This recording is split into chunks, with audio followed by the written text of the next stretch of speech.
Nepavērosim, vai viņš spējas pagāties uz 3. vietu braucienām.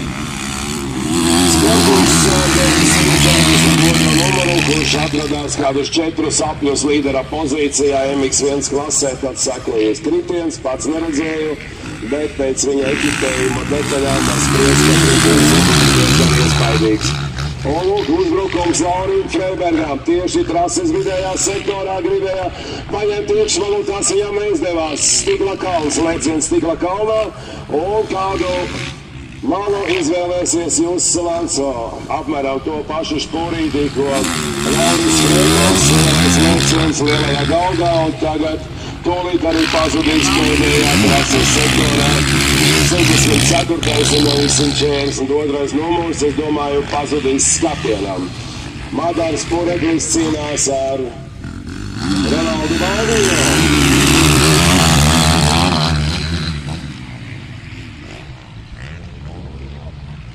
Šajā cīņā vēl pagaidām pārāks ir Ronalds Baldīns ar 81. numuru.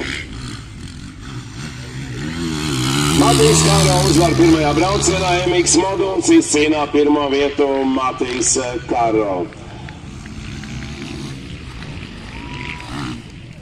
Aplausi arī Ivo Steinbergam, 2. vietā Ivo Steinbergs, 74. numurs, Motoparks Kandava Sumaka un pēdējā pagriezienā.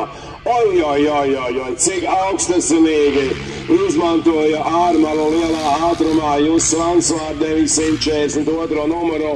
Nenobijās, nekļūdījās, un tas viņam bija iespēja pabraukt garām Lauri Freibergam, kurš izvēlējās iekšmalu, kur